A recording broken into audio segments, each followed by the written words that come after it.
Oi, pessoal!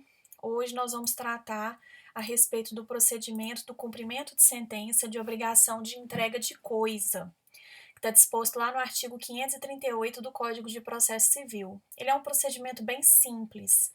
Nós temos então o título executivo judicial, né, aqueles que estão listados lá no artigo 515 do Código de Processo Civil, e assim como o cumprimento de sentença de obrigação de fazer e de obrigação de não fazer, o juiz de ofício ou a requerimento do credor, que é o exequente, vai intimar o devedor, executado, para poder cumprir a obrigação de entrega de coisa no prazo assinado no título.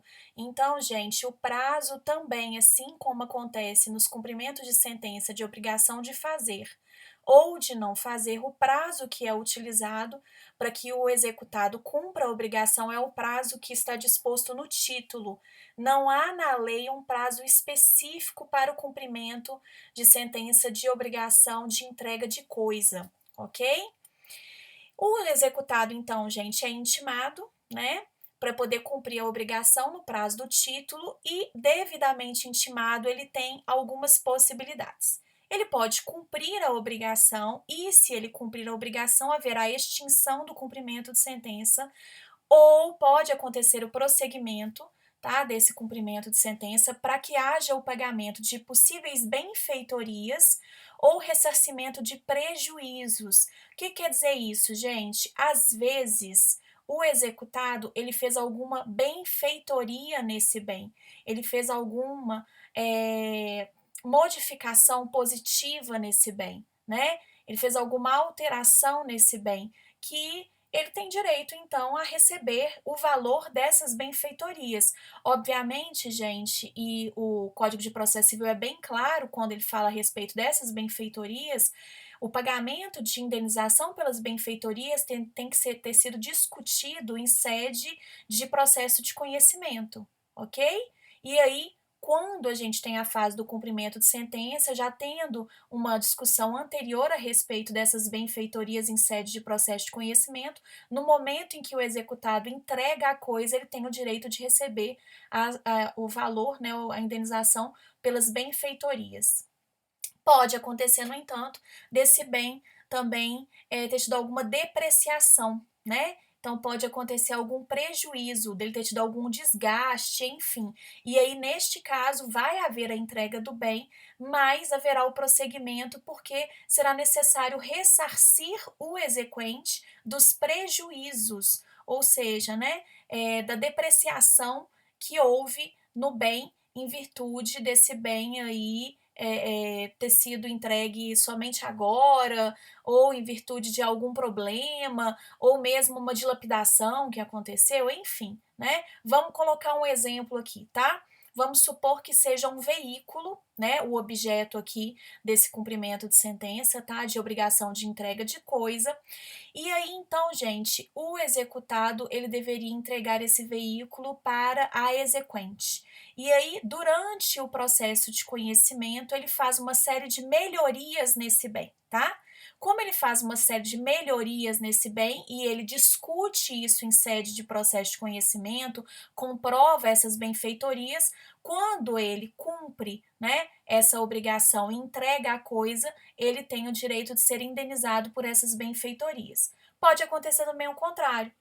Ao ser, né, condenado a entregar a coisa, no momento do cumprimento de sentença, ele de propósito começa a depreciar esse bem. Então ele deixa esse bem antes no tempo, né? Vamos supor que seja um veículo, né? Esse caso do veículo. Ele deixa esse veículo aberto, tomando sol, chuva, tá? Em virtude do veículo estar ficando aberto, o som do veículo ele é furtado, as calotas do veículo são furtadas, enfim, esse veículo ele sofre uma depreciação. O banco do veículo também, ele acaba ficando molhado e aí ele mofa porque o carro estava aberto. Então esse prejuízo, gente, o exequente vai ter o direito de ser indenizado por esses prejuízos. Então mais uma outra novidade que a gente tem em relação a esse cumprimento de sentença. Quando você entrega a coisa, não necessariamente haverá extinção, tá? Do procedimento de cumprimento de sentença. pode haver o prosseguimento para poder pagar essas benfeitorias que foram discutidas lá no processo de conhecimento, como também para poder ressarcir os possíveis prejuízos, né, no caso, por exemplo, dessa situação envolvendo esse veículo, tá? Que eu dei de exemplo aqui para vocês, ok? E até então, né, nos procedimentos anteriores, a gente tinha visto que se a obrigação fosse cumprida, extinguiria aí o cumprimento de sentença. Então, isso é uma coisa importante, muito importante, gente. É um destaque em relação a esse cumprimento de sentença de obrigação de entrega de coisa, ok? Lembrando, gente, que utilizamos subsidiariamente, por isso eu coloquei aqui o artigo 807, utilizamos subsidiariamente as disposições previstas para a execução de título executivo extrajudicial de obrigação de entrega de coisa, né, para a gente poder procedimentalizar esse cumprimento de sentença, no que couber. Então, no que couber, a gente utiliza as normas previstas para a execução nesse procedimento aqui. Pode acontecer também após o prazo de cumprimento voluntário da obrigação, né, que é o prazo que está previsto aqui no título, né? Após o prazo de cumprimento espontâneo ou voluntário, o executado ele pode apresentar impugnação nos termos do artigo 525 lá do Código de Processo Civil, ok? Pode acontecer também, né, gente, do executado ficar inerte, tá? Se acontecer essa situação de inércia do executado, haverá então multa diária, fixação de multa diária, as famosas astrentes, né? Essa astrente, gente, ela é uma multa que ela não é punitiva, ela é uma multa que visa mesmo coagir, forçar o cumprimento da obrigação, tá? Ela é uma multa que tem caráter coercitivo. E aí haverá também a expedição por parte do juiz de mandado de busca e apreensão, se por um acaso o bem em discussão for um bem móvel, ou de imissão na posse, se a gente estiver falando de um bem imóvel, tá?